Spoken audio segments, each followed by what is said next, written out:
when I'm so yes, self-doubt, like, okay, I'm faced with this belief and it's saying that I should doubt myself and like, and if Fear I'm is like, good in some ways. right, but if I'm like brought down by that and depressed and stay in dread, and I'm like, okay, wait a minute. Is this serving me? Is this an efficient thing in my fuel? And if I say, is this the truth? Compared to like, no, you're whole, you are like all the positive Yep, yep. response to that, and I am negative or positive.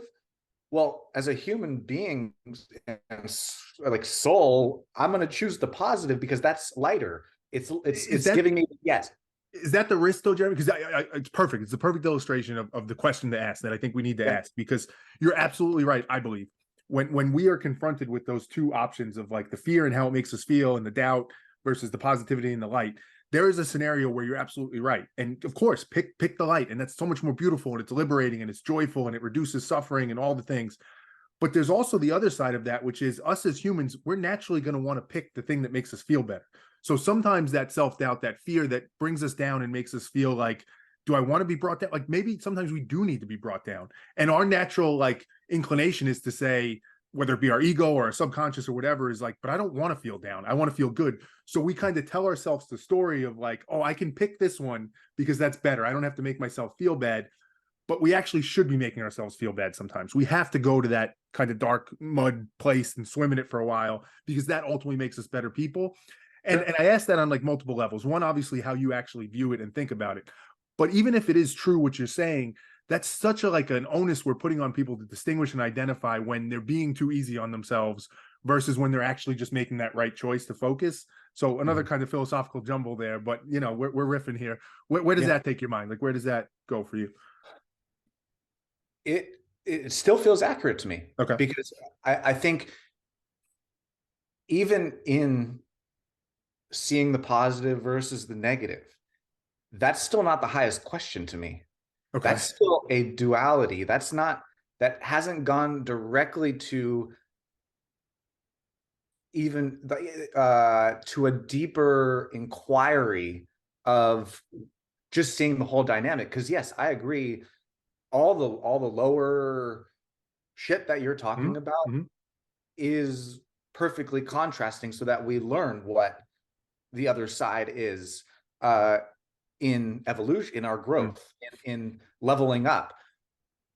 But the questions of freedom, the deeper ways of seeing this is who is interacting with it in the first place.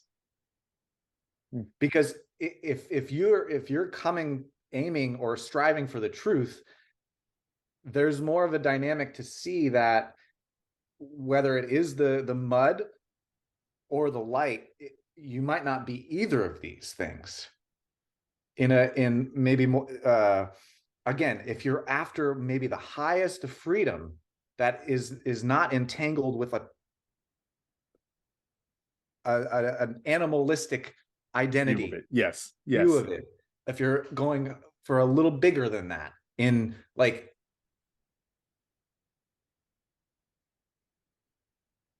it's hard to The express. words fail. Yeah, but Yeah. I'm with you. Like, to me, it kind of comes down to this like fundamental root understanding of humanity, the universe, whatever. Of like, is the ultimate, is the ideal, and let's say ideal, right? Let's efficient, most efficient end state, which we could like. How do we know it's the most efficient? Like, this gets back to the God question. Like, unless we can actually define and understand how the universe was created, why it was created, why we're here, like with certainty, it's very hard. Like in many ways, it's a guessing game. But let's kind of go with that. It cuts down to this question of like, is freedom the most efficient end state for people to feel that light and that freedom and that love? Or is the end state more in the Socratic view, which is actually freedom isn't the end state. The end state is a constant tension of you questioning yourself, because there's an acknowledgement that we are imperfect. We are insufficient, for lack of a better word, not like a value Mm. judgment on people, but we can never understand this.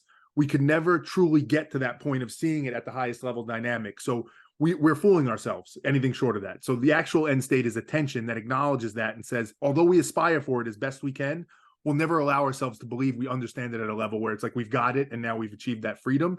because there's a case to be made that when people feel that freedom and achieve it, they arguably stop questioning as much. They start to feel like, I've got the reins, I understand this now. Mhm. And that's almost arrogant of us as humans to say that, you know? So like, it sounds like you come more down on the belief of freedom is the end state, whereas maybe the other argument is it's that tension. What does that do anything for, like, does that make you think like, oh, maybe freedom isn't? Or are you like, no, I hear that, I get that, but no, it's still freedom. It depends on how much you unsilo the almost like the departments that you're saying right now, Yeah. because we are a mix of body, mind, and spirit and Sure. soul. Yep. We're not just one of these, right? And there's time or timelessness Mm. uh in what we're Mm. communicating right now. So with the Socratic, you're talking more on a like a philosophical level of being a human, more of like a mind level Yep. of like our understanding. And so that, like, put that in the middle of this visual that I'm trying to draw here, like the philosophy exploration. And then our left brain is kind of the science, Yep. right? Our science mind, more of the body and our physical Yep. senses. Yep. But then our right brain is more the spiritual, the creative, the spirituality, the illogical or Yep. nonlinear aspects. So philosophy really is how we connect the two. It's the bridge in the middle of our brain. And so this isn't really about, for me, not philosophy from this, how can we add information to our plates as human beings? We're already overloaded. We're already saturated with information.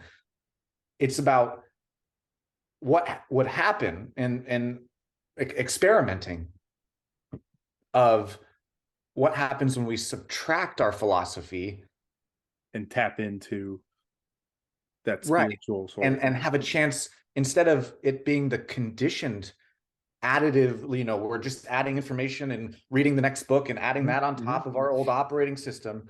It's more getting to our blank slate, getting to more of an empty place so that we can rewrite our philosophy in the ways that are aligned with Mm.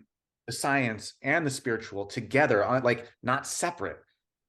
So It there's an assumption in that, I think, and this, you hear me, the words I'm using are still in the middle, logical, philosophical, and we could talk about that because I do think we are constrained by, arguably, even as you explain that, we have to use our logical minds to explain it. So like there's this weird dynamic to it. But let's Yeah. put that aside for a second. There's an assumption in that we can trust, or in the spirit of how you talk about, right? You want to understand the underlying mechanics, the efficient versus the inefficient. If we try and really understand this at the purest level, there hits the point where we have to assume that our souls, our spirits, in that blank state phase, are, they know it, we know what we need to know. The information is out there. It's been given to us in some way. Because it's not rational and it's not logical and we can't break it down with reason, there's a leap of faith there that I can trust that if I get to that state, I know it is right. Which again brings us back to God, I would argue, because the only way we can trust in that state that we can understand on a spiritual, soulful level is if we think there is some force above us, greater than us, or whatever, that created this, that allowed that spiritual, soulful state to be what you want it to be, which is cool. But where does the confidence come? Like that leap of faith that's being made. Do you ultimately believe in a God that create, like, is that what the end of the thread is, to say there was something that created us and it gave us that? That's why I know it's true, which then you can ask, how do you know that's true? But like, how do you start that thread to have the confidence that that soulful spiritual state is what we think it is if we can't explain it through reason?